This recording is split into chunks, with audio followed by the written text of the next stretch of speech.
Good day, everyone.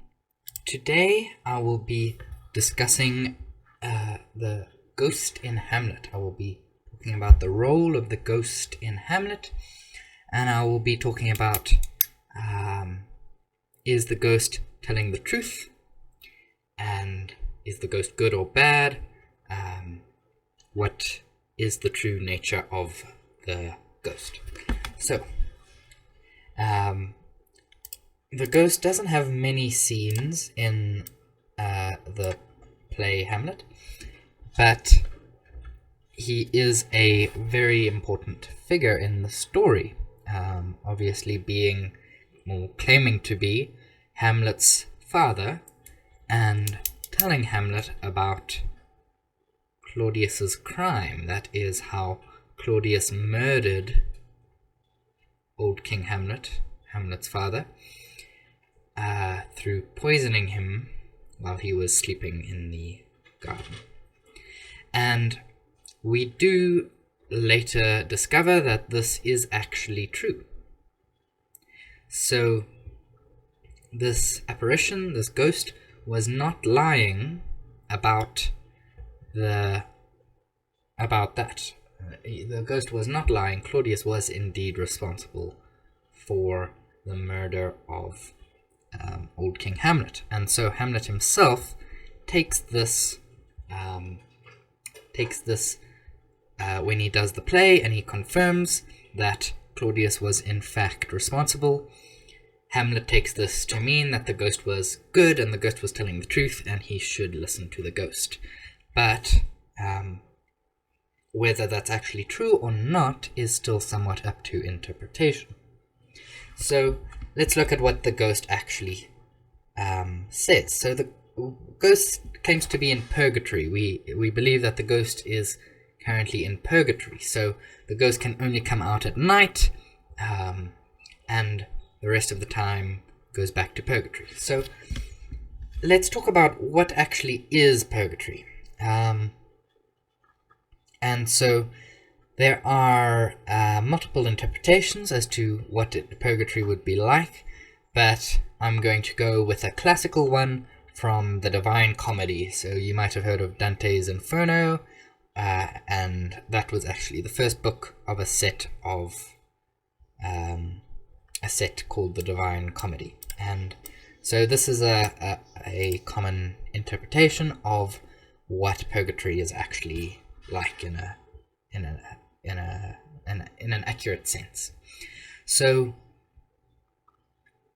the story, the setting of this story is the adventures of Dante as he travels his way from hell up to heaven, and so Purgatory is this mountain in the middle. It's on the other side of the world. There is this huge mountain, and Purgatory is for any souls who were not so bad as to deserve hell, but who weren't yet good enough to deserve heaven. So souls in Purgatory slowly have to work their way up the mountain and go through various trials in the different layers of Purgatory until they eventually become good enough people to enter into heaven. And so Purgatory has 7 layers going for each of the 7 deadly sins, and then below that is anti-Purgatory. So you have to go up every single layer in order to reach the top, and once you reach the top you might be able to ascend to heaven. And so they generally have a fitting punishment. So for the layer of pride, you have to carry huge stones which force you to bow while carrying this huge boulder. So all of these are meant to be somewhat related to your crime, and then you are also given advice on how to become a better person, and how to you're encouraged to slowly move up the chain. So, if the ghost is telling the truth, if the ghost is really a creature from Purgatory, then that would mean that old King Hamlet was not, obviously he was not good enough to just straight away into heaven, nor was he good enough to go, nor was he bad enough to be put into hell. He may have had sins such as pride or wrath, although Hamlet obviously believes he's a very good person and a role model. It is possible that he still exhibited some of these sins. And so, this brings up a question of, it could be that the ghost is somewhere here, working his way up, and he's able to enter the mortal world only occasionally at night. And so, if that is true, there is still something to question. We still need to question, is it actually right that he wants his revenge? So, he seems to imply that revenge would help him get into heaven. Once Claudius has been revenged, then he will be able to get into heaven. But we've got to wonder, is that actually true, or is his desire for revenge actually just another sin? Is it right that he wants to have revenge for his own murder, or should he overcome that? Should he accept that in order to move on to heaven? So is him coming back to Earth to encourage his son to sacrifice his life in order to revenge him, is that actually a moral thing to do, and should Hamlet have followed that or not? So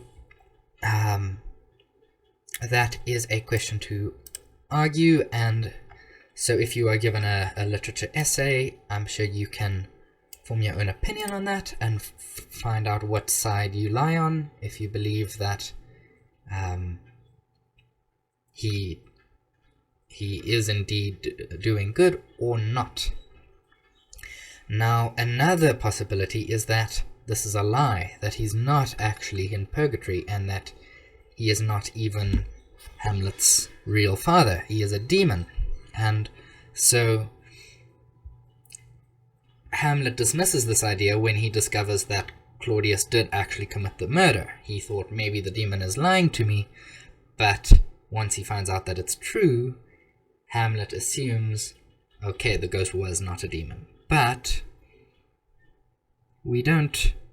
that doesn't actually prove that the ghost was not a demon, because what does this ghost encourage Hamlet to do? It encourages Hamlet to seek this revenge, which is not necessarily moral, and it's going to result in Hamlet dying, and as we see throughout the play, it also results in many other people dying. So we see Hamlet's mother dies, and Ophelia dies, and all of these characters end up dying because of this, because of what the events the ghost ends up setting into motion. And so we could argue perhaps this was the demon's intent the whole time. Perhaps the demon did tell the truth, but knowing the negative effects that would be caused by Hamlet's resultant actions.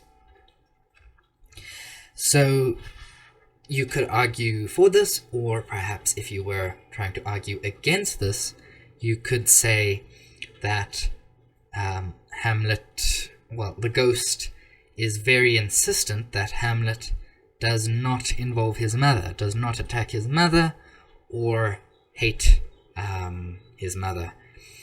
The ghost is very insistent that Hamlet must not hurt her in any way. And so you could argue, is that really something a demon would try to emphasize? Is that something a demon would ask for?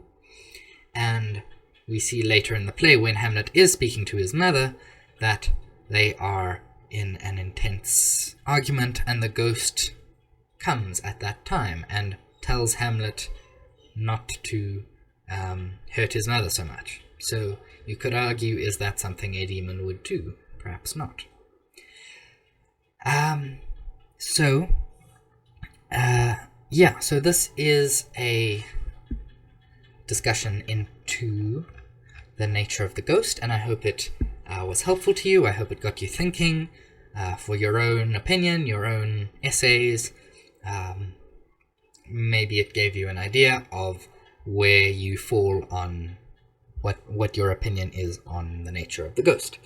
If you have any questions for me, or if you have any requests for what I should cover next, then please leave a comment below. If you have any opinions you want to share about the ghost or about Hamlet, then please leave a comment. If you enjoyed the video, then like and subscribe, because I would really appreciate the support, and it would encourage me to keep making these free videos for you guys. If you want to contact me for private tutoring, then look into the description for a link to my website. But more than anything, thank you for being here, and remember, you're smarter than you think.